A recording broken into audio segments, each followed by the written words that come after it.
Namaskar everyone and welcome to Gita Satsang. Today being the day of Gita Jayanti, my best wishes to all of you and wishing you all a very happy Gita Jayanti. Let us get started with our prarthana. By the Guru's grace and the will of Sri Krishna, we have all assembled for this Gita Satsang on this auspicious occasion of Gita Jayanti. May we have their guidance to be able to learn and adopt all those things which will help us to grow spiritually. Let us chant the shlokas. वसुदेवसुतं देवं कंसचाणूरमर्दनं देवकी परमानन्दं कृष्णं वन्दे जगद्गुरुम्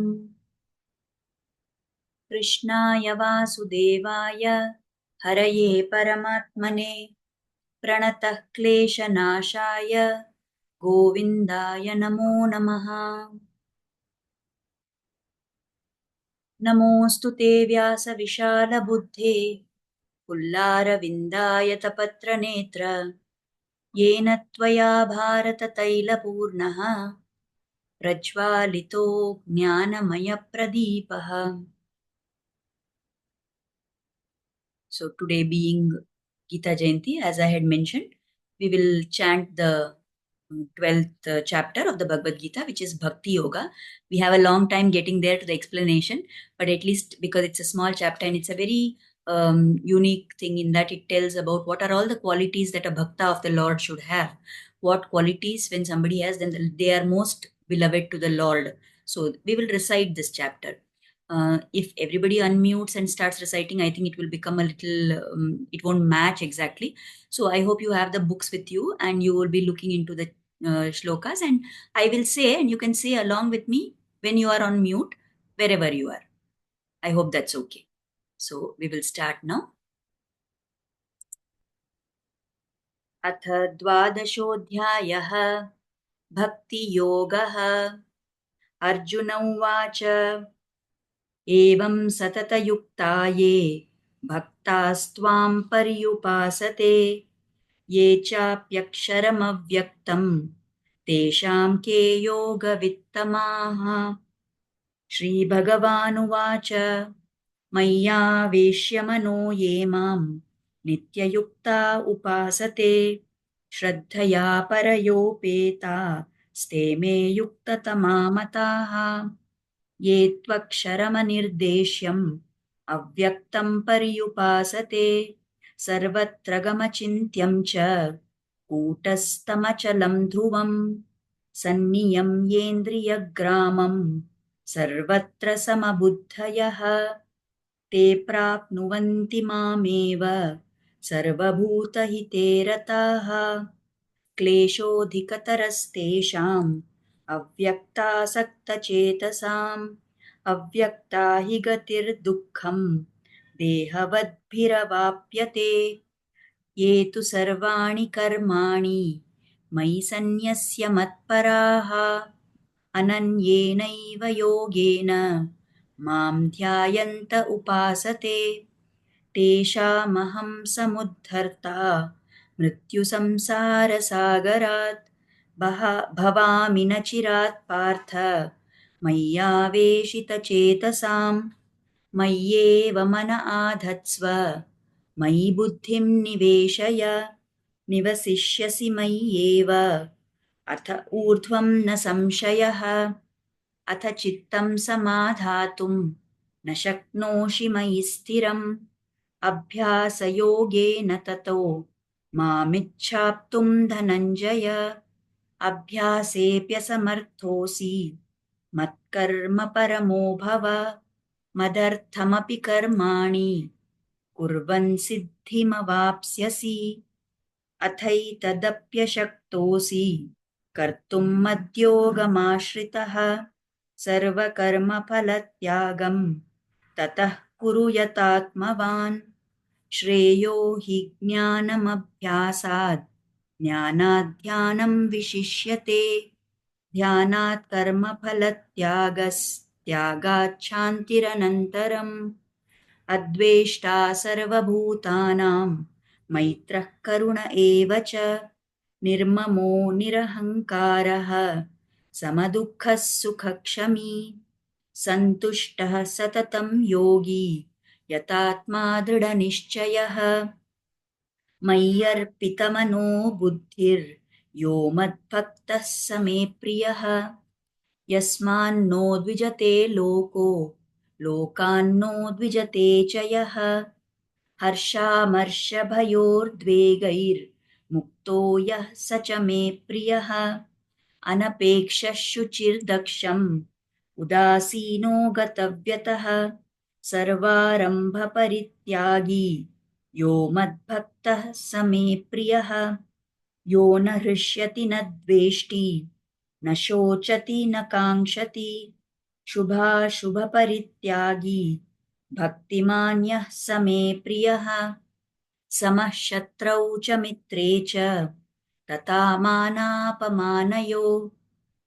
मानयोः शीतोष्णसुखदुःखेषु समः सङ्गविवर्जितः तुल्यनिन्दास्तुतिर्मौनी सन्तुष्टो येन केनचित् अनिकेतस्थिरमतिर्भक्तिमान् मे प्रियो नरः ये तु धर्म्यामृतमिदं यथोक्तं पर्युपासते श्रद्धधाना मत्परमा भक्तास्तेतीव मे प्रियाः ॐ तत्सदिति श्रीमद्भगवद्गीतासु उपनिषत्सु ब्रह्मविद्यायां योगशास्त्रे श्रीकृष्णार्जुनसंवादे भक्तियोगो नाम द्वादशोऽध्यायः सर्वं श्रीकृष्णार्पणमस्तु. So after that we will now start with our regular topic of the 5th chapter of the Bhagavad Gita. So before starting that, let us offer Guru Vandana. रामानुजदया पात्रं ज्ञानवैराग्यभूषणं श्रीमद्वेङ्कटनाथार्यं वन्दे वेदान्तदेशिकम् यो नित्यमच्युतपदाम्बुजयुग्मरुग्म व्यामोहतस्तदितराणि तृणाय मेने अस्मद्गुरोर्भगवतोऽस्य दयैकसिन्धोः रामानुजस्य चरणौ शरणं प्रपद्ये. With prayers at the lotus feet of the Acharyas, we will start our shloka for today. So we've been talking about the 5th chapter, and last time we stopped at the 21st shloka. Today we will take up shloka number 22 and 23. So in the 22nd shloka, Krishna is telling Arjuna, ये हि संस्पर्शजा भोगा दुःखयोनय एव ते आद्यन्तवन्तः कौन्तेय न तेषु रमते बुधः. The pleasures that arise from contact with the sense objects, though appearing as enjoyable to worldly minded people, are verily means truly, a source of misery. O son of Kunti, such pleasures have a beginning and an end.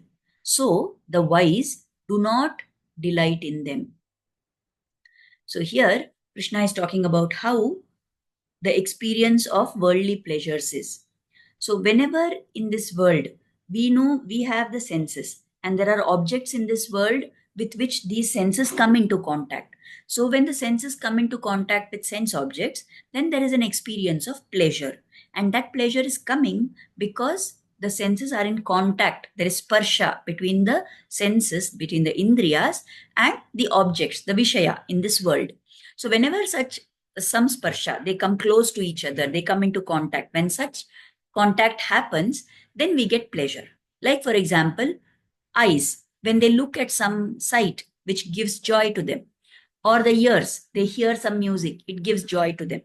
Like that, every sense, when it comes into contact with objects in this world, we experience this pleasure. But what is the nature of such pleasure? These are pleasures which have adi and anta. They have a beginning and they have an end. That means at some point of time, it will start giving you pleasure, and later, over time, that pleasure is not going to last forever. It is going to end at some point of time. So all such pleasures which come because of sense coming into contact with sense objects cannot give us permanent joy, because these pleasures have doshas.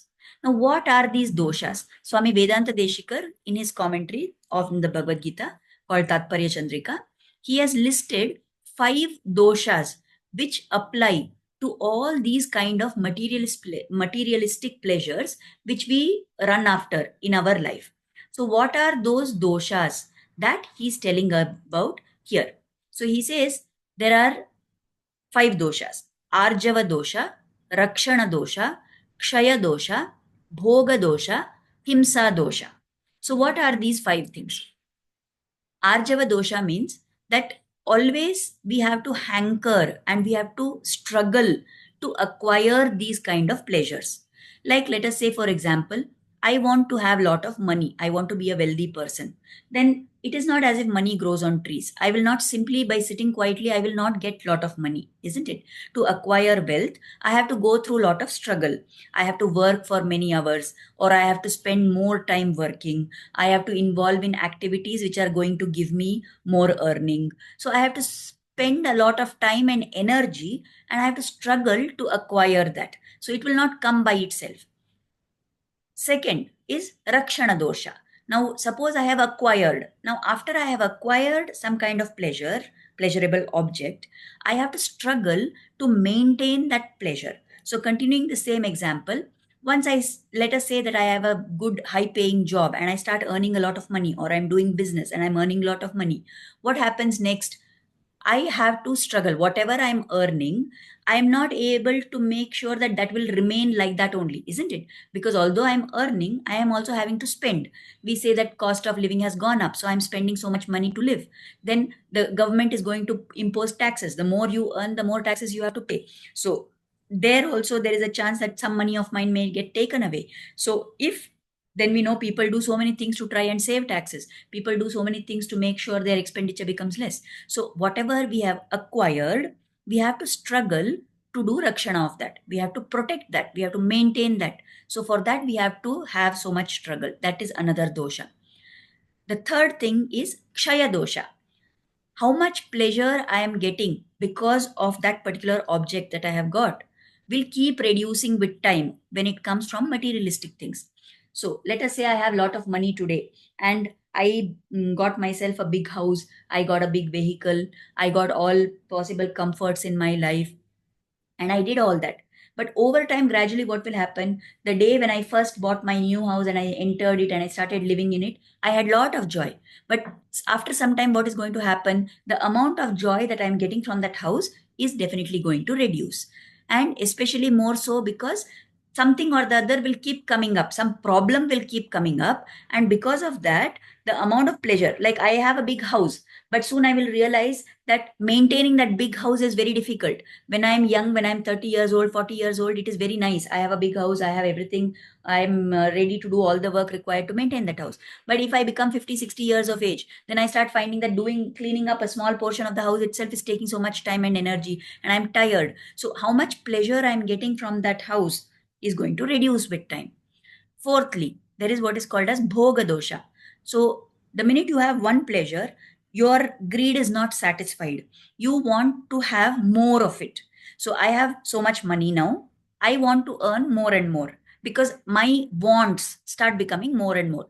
My needs have been satisfied, but I'm not bothered about only my needs. I start becoming greedy and my wants start increasing. So unless I have more and more to satisfy my wants, I find that the pleasure is not enough. It is not staying permanently. So I think that if I try to experience more and more, if I try to acquire more and more sources of pleasure, I will start feeling it for more time. So this happens. And then the last thing, the dosha is himsa dosha. So invariably, when I am trying to acquire something, it means that whatever I have got, in some way or the other, someone else in this world has been deprived of getting that. This is especially true when we see that people go on amassing wealth or assets in an in an imbalanced kind of way. When we become greedy and we start wanting more and more and more for ourselves, so people get to such a stage that they are not bothered about what happens to others. They are not bothered about the welfare of other people. Even at the risk of harming somebody else, they are ready to make, to increase their acquisitions.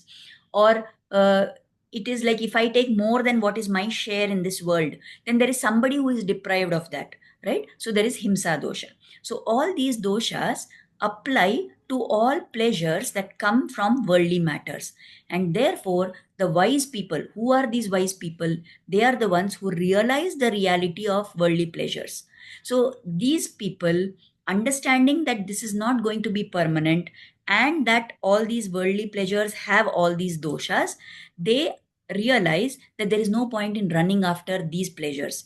Instead, they come to know that what is permanent, where is it that there are no such doshas, in which pursuit is a situation such that all these doshas are not applicable, that is with respect to the Atma and the Lord. So when we try to get Atma Sakshatkara, when we want to make efforts to proceed towards the Lord, then there is none of these doshas which are applicable. And that joy which comes is permanent. It is avyaya. It is ananta. It is going to be there forever. It is eternal joy, and it is not going to get affected by anything else. So if you look at all these doshas, when it comes to doing adhyatmic sadhana, when it comes to being spending time in contact with the Lord, singing his glories, none of these come. There is never any struggle that is required to start, to get pleasure from chanting the Lord's name. What is the struggle there? It's such an easy process. You just have to remember him. You have to chant his names. You have to keep feeling gratitude towards him. So there is no struggle there. Then once we've got that joy which comes from chanting the Lord's name, is there any struggle there? Is it that, it will get, something may happen, or we have to be worried that others will take it away from us? We have to protect that. No. So there is no question of this Rakshana dosha also. What we have is definitely what we have. And in fact, the next thing, that amount of pleasure, it does not reduce with time. Instead, you find that as you chant more and more, you are getting more and more joy from chanting only. Is there greed that we get to experience more? We may feel that we want to have more of this joy by chanting the Lord's name, so we will chant more and more. But when we do that, and in fact if we try to tell others about it and we involve others along with us in this process, then there is never a question of the amount of joy reducing, isn't it? In this worldly nature, whatever we try, if I want more for myself, that means I'm depriving somebody else of that. But when it comes to the Lord's name, there is enough for everybody, isn't it? Everybody is privy to that. Everyone can get the same amount of joy. And in fact, the more you share, you give to others, your joy also will start increasing. So all these doshas are not applicable for the pursuits which are related to adhyatmic sadhana. So the wise people are those who understand that from worldly things we only have problems. We don't have permanent joy, and those pleasures which come will not last, because our senses are also limited. The sense objects are also subject to decay. So there will be all these doshas definitely. But if we try to seek joy from within ourselves, from experiencing the Atma, from experiencing the Paramatma, then that is a source of permanent happiness. So that is what Krishna has told Arjuna in this shloka, where he says that these pleasures which come because of contact with the sense object, for worldly minded people, they appear as if they are enjoyable. But the wise people are those who know that they are actually a source of misery. They will only give dukkha in the end. So, such pleasures, they have a beginning, they have an end. And the wise people are those, they do not go running behind this. They don't try to seek delight in these worldly objects. And instead, they will focus their attention on Atma Sakshatkara. Then we come to the 23rd shloka. So in this, Krishna continues to explain. So he says, Shaknoti haiva yah sodhum prakash praksharira vimokshanat kama krododbhavam vegam sayukta sasukhi naraha. So he says here, those people are yogis who, before giving up the body, are able to check the forces of desire and anger, and they alone are happy. So, what is Krishna trying to explain here? He's talking about some kind of forces which overtake everybody, but the people who are able to stop those forces, they are the yogis, and they are the only people who can be happy. So here, if we see during these last few shlokas, Krishna has been explaining the qualities of Karma Yogi. And he's been explaining actually how there are four stages of Karma Yoga. In the 20th shloka, when we saw, Krishna talked about a person, a Karma Yogi, being somebody who is not affected, who is unaffected by things which happen. He is not bothered whether this is according to my like or this is something that I dislike. So that is the first stage for a karma yogi. As somebody starts practicing karma yoga, that is stage one. That you try and make efforts to stay unaffected by what happens around you. In the second stage, which is described in the shloka 21, the person avoids the effects of external objects and tries to concentrate on the jivatma which is within himself. 1 minute, please.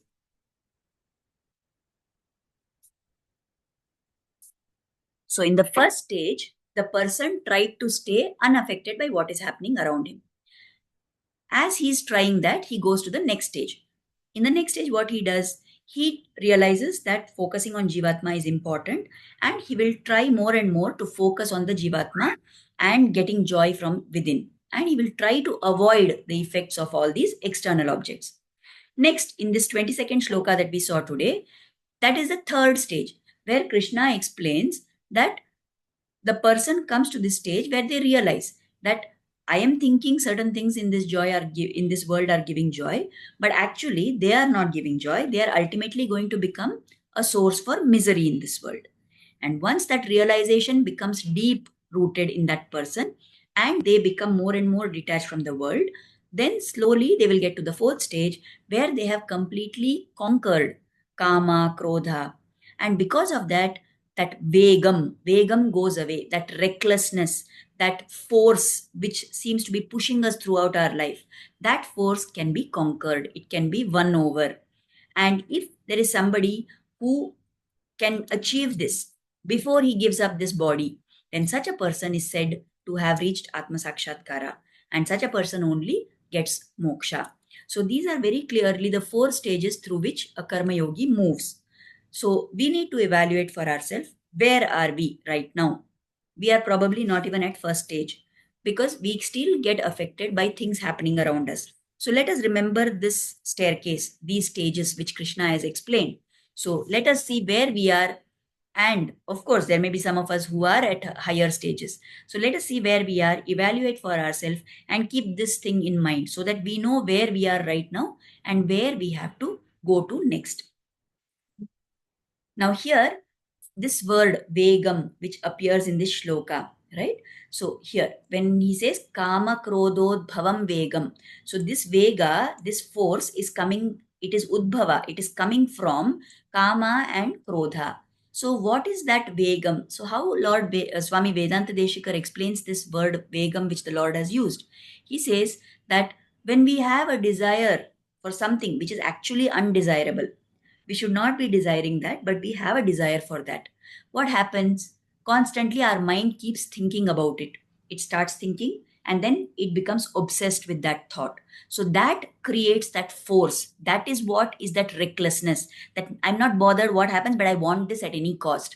So the desire is there, then the mind will start thinking about it, then the thought starts becoming reckless. Okay, then we start talking about it. Slowly that desire becomes so strong that I start expressing that desire in words.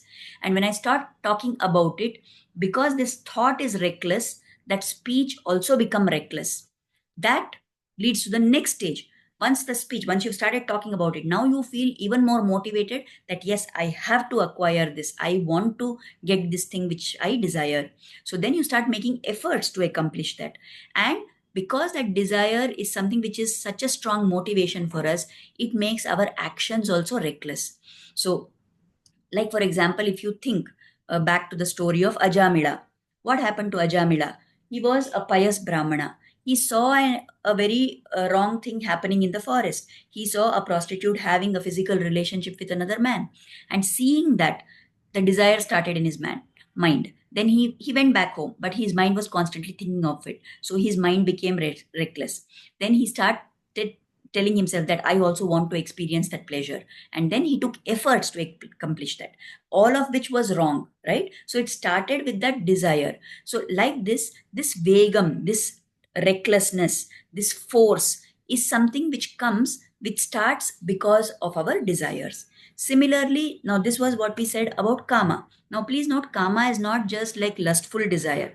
It is any kind of desire for anything in this world. So it does not have only to do with sensual pleasure or sexual pleasure. It is related to all kinds of desires in this world. So say I desire to I want to aspire to, to reach a very high position. There is one way of going about it, that I will take the right route, I will work hard, I will try to make sure that I do all jobs which are expected of me, and then I will get a promotion, I will go there. But if my desire is actually something which is wrong, I have a wrong desire, or I want to get there very quickly, then what will happen? I will start thinking of ways and means. Then I will see what all can I do to so that I get that promotion earlier. Maybe should I go and keep always trying to carry favor with the boss? Should I keep trying to please him and do like that? Or should I try to cheat in some way and make project as if I'm doing more than what I'm doing? Should I take over credit from other people? Then like that our thoughts become reckless, we start talking, and then we our speech becomes reckless. Then we make efforts also, and all that pushes us in that direction.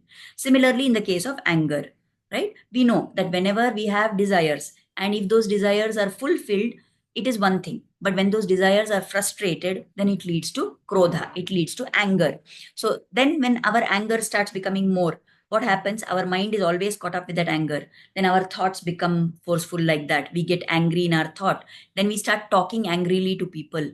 And when that anger comes out in our speech, then we are not afraid. We get so carried away that we end up doing wrong actions also in anger, right? So like this is how this process takes place. Now here Krishna is using, in this shloka, he's using this word, that if there is somebody who is able to overcome this vegam which comes from kama and krodha, such a person is naraha, is sukhi. Such a person, why he is saying this word naraha? So in Sanskrit grammar, this dhatu, this ra sound, it means destroyable, something which is destroyable. Na means not. So na plus ra, that which cannot be destroyed. So when Krishna is saying naraha, what he means is he is referring to the jivatma, because this body is something which is going to get destroyed, but the jivatma is realized. So such a person, such an atma who has overcome all these things, will not have any rebirth, and instead they will achieve moksha. Now, related to this, I have a story for you. We have only 10 minutes, so let me see. I will try and finish it off within that time. In case we run out of time, please log in again using the same meeting ID and we will complete it. Okay, and also today is this day of Kaishika Ekadashi, which is celebrated on Kartika Shukla Paksha Ekadashi, which comes, that is called as Kaishika Ekadashi. So there is, we know that there are many Puranas, isn't it? Like we have Bhagavad Purana, we have Padma Purana, we have Vishnu Purana. Like that, there is one Purana which is called as Varaha Purana. This Varaha Purana is a discourse, it is a conversation. It is advice which is given where Lord Varaha is talking to Bhumi Devi and telling her certain things. So we all know the incidents which led to Varaha Avatara. Bhumi was kept underwater by Hiranyaksha. Then the Lord came in the Avatara as Varaha, the mighty boar, and he killed Hiranyaksha and he rescued Bhumi Devi. So once he rescued Bhumi Devi and brought her out of that Pralaya thing, and he wanted to establish her, he was holding her on his arm, on his lap, and he was trying to give her courage. Now, but yet Bhumi Devi was trembling with fear. So he told her that I have rescued you. Now why are you still afraid? Why are you trembling like this? What is your worry? So she said, you have rescued me, but I am worried about my children. Who are these children? The people who are going to live on Bhumi Devi. So she says, I'm worried about my children. What is the means for them to get your grace? How will they reach you? So, and in response to this question of Bhumi Devi, Varaha, Lord Varaha tells certain things. Now, in that Varaha Purana, there is one small chapter which is called as Kaishika Purana. Now, this Kaishika Purana is just a part of Varaha Purana. It is not a Purana by itself. It's one of the chapters in Varaha Purana. So, in that, there is a story which is told about one bhakta, one person who was born in a very low caste. He belonged to the caste of dog eaters who are called as Chandala. So, he belonged to that caste. He was a very great devotee of the Lord. And from this story, we get a lot of lessons for our life. So in that Varaha Purana, Lord Varaha tells this story to Bhumi Devi, and he refers to this bhakta by the name Mama Gayaka. So he says he is my singer. He's somebody who sings my glory, right? And he belonged to this caste which was a very low caste. So in the Tamil Divya Prabandhas, when the Alvars have sung about this, right? And Parashara Bhattar Swami has given an entire commentary for this aspect of the Varaha Purana, of the Kaishika Purana. So there, this bhakta is referred to because the Lord said Mama Gayaka. So he's my singer. So this bhakta got the name as Nam Paduvan. Nam means our, and Paduvan is somebody who sings about me. So Nam Paduvan. So what happened is that this Nampaduan, as I told, he belonged to a very low caste, and therefore he was not permitted entry into the temple. He lived in this place which is called as Tirukkurungudi. So there, he had a practice. He was a great bhakta of the Lord. Every day of this Kaishika Ekadashi, which comes on Kartika Shukla Paksha Ekadashi. So every time on this Ekadashi day, Kaishika Ekadashi day. Why it got that name Kaishika, we will come to later. On this particular Ekadashi day, what he would do is, he would go stand in front of the temple, outside the temple of this Lord at Tirukkurungudi, and standing there, he would sing and sing. He had an instrument like the veena. He would sing there, stand there outside and keep singing the glories of the Lord. And that was his seva. He would sing the entire night of Ekadashi. He would have Jagarane. He would be awake there singing. And in the early morning of Dwadashi, having completed his offering to the Lord, he would go back home. So that was his regular practice. Now, this particular day, once, he came there and he was on his way to the temple. As he was going towards the temple, what happened is that there was a Brahma Rakshasa which suddenly appeared there. And he said, I am a Brahma Rakshasa. I have been hungry from many days. I have not eaten anything. I want to eat you and I want to fulfill my hunger. I want to fill my tummy. So this Nampaduvan, see, he is somebody who is a bhakta of the Lord. He has understood this concept. He is not scared of death of his physical body, but he was very worried that his seva to the Lord would be obstructed. So what he told this Brahma Rakshas, that I will go to the temple, I will sing for the Lord, I will come back. Brahma Rakshas said, no, I don't believe you. Who will do such a foolish thing? Once you go, you are not going to come back. I know that. No, I will eat you now itself. So Nampaduvan said, no, definitely, I will come. Brahmarakshas was not ready to believe him. So one by one, this Nampaduvan started making Satya. Okay, he said, if I don't come back, let this Papa come to me. If I don't come back, let this Papa come to me. First he told that if I don't come back, whatever is the Papa which somebody gets for telling lies, let that Papa come to me. Brahmaraksha said, no, I'm not willing to agree. Then he told, if I don't come back, let me get the Papa which comes when we have sparsha of parastri, when we have contact with another woman other than our wife, whatever Papa comes, let that come to me. Brahma Rakshas didn't agree. He said, so many like this. If I deprive a goat of water, whatever Papa is there, let that come to me. Like this, one by one, this Nampaduvan went on telling so many things. But Brahma Rakshas was not willing. Finally, Nampaduvan made one statement. He said, if I make the mistake of saying that Vasudeva, Lord Krishna, Sriman Narayana, is the same as other gods, and if I worship all the other gods, giving up the worship of Lord Vasudeva, whatever Papa will come, let that Papa come to me. At that, this Brahma Rakshas was really shaken, because that is really severe, that kind of Papa which comes to somebody who does that act. somebody who equates Vasudeva with other deities, with other lower deities. So he was really shaken and he thought that, okay, now this Nampaduvan is really serious, so let me agree. So he agreed. Nampaduvan went to the temple. He stood there and with great joy and with great bhakti, he sang with a lot of fervor for the Lord. And he was only thing he was sad was, I told you he belonged to this lower caste, so he was not allowed into the temple, so he had never had darshan of the Lord. Now he prayed to the Lord that, oh Lord, today I'm going to be killed. Now when I go back to the Brahma Rakshas, I will have gone, I will have given up this life without having your darshan only. I wish you would grant me darshan. And what the Lord did for the sake of his bhakta, that Dhvajastamba, that Garuda Gamba, which we call that Dhvajastamba, which is there in front of the Lord, that is what was blocking his vision of the Lord. The Lord ordered, and that stamba moved to the side, and this Nampaduvan got darshan of the Lord. And full of that joy, he started walking back to go to the Brahmarakshas. As he was going there, there was an old man who came there. Who was this old man? It was none but the Lord himself who had come to test this Nampaduvan. So that old man came there and said, why are you going back to the Brahmarakshas? You don't go back. He will definitely eat you. I will teach you another way. You go like that. Nampaduvan said, I am a bhakta of the Lord and I don't believe in telling lies and not keeping my word. I have no concern about this body of mine. I am ready to go. I have given my word to the Brahmarakshas. I will go and be his food. So he reaches there. And then this Brahmarakshas is shocked. He says, how did you come back? And he says, why you're bothered about all that? I have come back. You have to eat me. That's it. You do your work.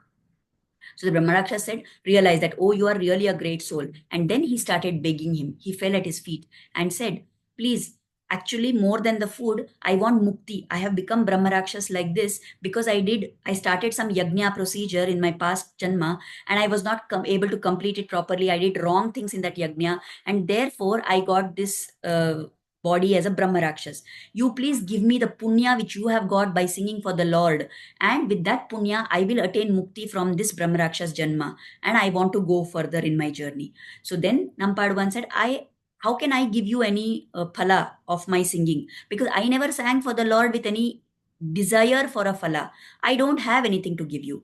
Then that Brahmarakshas begged that please give me at least the phala of the raga in which you sang last. And that raga was the Kaishika raga. And that is why this day is called as Kaishika Ekadashi. So Nampaduvan said, I don't ever sing for any phala. Let us both pray to the Lord and he will bless you. And they both prayed and the Lord blessed, and that Brahmarakshas got mukti from that janma. He got another janma, was able to do more sadhana, and he was able to go ahead in his adhyatmic journey. So this is the story of Nampaduvan, who was one of the great devotees of the Lord. Irrespective of caste, the Lord only sees your bhakti which you have. Right? So let us remember this as the event of Kaishika Ekadashi, and with Kratagnyata in our heart at the Lord's lotus feet, we will complete this satsang today. Let us offer gratitude